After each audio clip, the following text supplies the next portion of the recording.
विज्ञान आखिर है क्या? क्या ये सिर्फ किताबों में लिखे कुछ तथ्य हैं? नहीं, असल में ये दुनिया को देखने का, सवाल पूछने का और चीजों की तह तक जाने का एक तरीका है। आज हम इसी खोजबीन के सफर पर चलने वाले हैं और इसकी शुरुआत होगी कुछ बहुत ही दिलचस्प सवालों से। तो चलिए एक बहुत बड़े सवाल से शुरू करते हैं। जरा सोचिए कि हमारी आकाशगंगा मिल्की वे में जितने तारे हैं, क्या वो ज्यादा हैं या दुनिया के सारे समुद्र तटों और रेगिस्तानों के रेत के कणों को मिला दिया जाए वो ज्यादा हैं? है ना सोचने वाली बात। ये सवाल हमारे दिमाग को एक अलग ही पैमाने पर ले जाता है। और बात सिर्फ ब्रह्मांड की ही नहीं है। जरा अपने चारों तरफ देखिए ना, पेड़ों की पत्तियां, कोई लंबी, कोई गोल, कोई कटी हुई, और ये लाखों करोड़ों तरह के कीड़े मकोड़े। आखिर प्रकृति ने इतनी सारी किस्में, इतनी विविधता बनाई ही क्यों है? ये भी अपने आप में एक बहुत बड़ा रहस्य है। अच्छा, अब इन बड़े बड़े सवालों से जरा नीचे उतरते हैं और एक बहुत ही आम रोजमर्रा के सवाल पर आते हैं। जब एक पूरी फूलती है तो कभी ध्यान दिया है कि उसकी एक परत पतली और दूसरी मोटी क्यों हो जाती है? ये सुनने में भले ही छोटा लगे, पर यही साधारण सा सवाल आज हमारी पूरी चर्चा का केंद्र बनने वाला है। तो पहला सेक्शन, जमीनी जड़ें, ऊंचे विचार। यहाँ हम ये समझने की कोशिश करेंगे कि विज्ञान आखिर काम कैसे करता है, फिर चाहे वो एक पूरी की बात हो या पूरे ब्रह्मांड की। तो देखिए, इसका सबसे जरूरी सिद्धांत ये है कि विज्ञान में बेहतरीन नतीजे तब मिलते हैं जब हम दो चीजों में एक बैलेंस, एक संतुलन बनाते हैं। पहली चीज है जमीन से जुड़ी सच्चाई, यानी जो हम अपनी आंखों से देख रहे हैं, बहुत ध्यान से ऑब्जर्व कर रहे हैं। और दूसरी चीज है आसमान में उड़ने की आजादी, यानी हमारी कल्पना, हमारी क्रिएटिव सोच। इस सोच को समझने के लिए जड़ और पतंग की मिसाल कमाल की है। सोचिए, जड़ क्या करती है?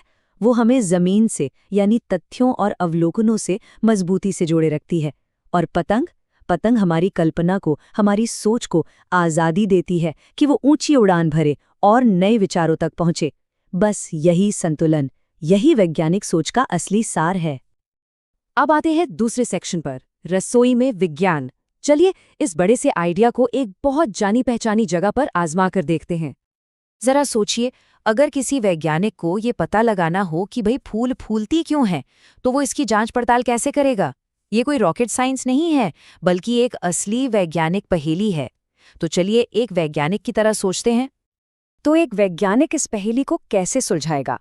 वो बहुत सरल 4 कदमों पर चलेगा।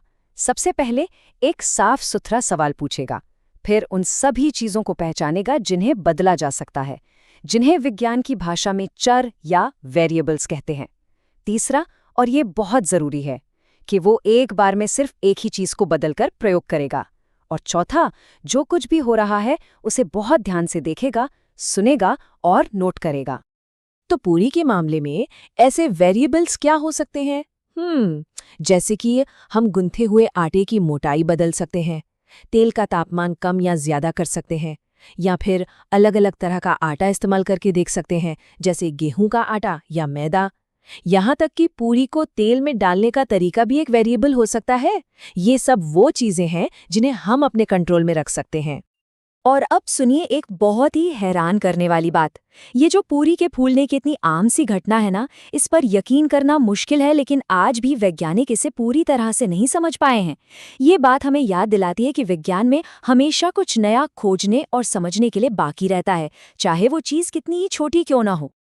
अब आते हैं तीसरे सेक्शन पर, पूरी से ग्रहों तक। चलिए देखते हैं कि ये रसोई का छोटा सा प्रयोग हमें बड़ी तस्वीर से कैसे जोड़ता है। क्योंकि देखिए, असल बात यही है, चाहे कोई रसोई में पूरी की जांच कर रहा हो या लैब में किसी ग्रह की, हो सकता है उनके उपकरण, उनके टूल्स बिल्कुल अलग हो, लेकिन सोचने का जो मूल तरीका है वो एक ही रहता है।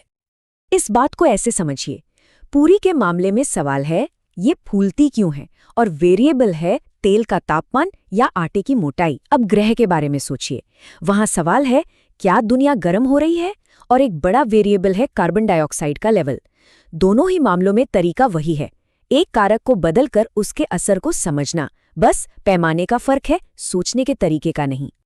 और सोचने का यही तरीका है जो हमें पानी की एक बूंद में छिपे छोटे छोटे जीवों से लेकर समंदर में चक्रवात बनाने वाली विशाल ताकतों तक ले जाता है।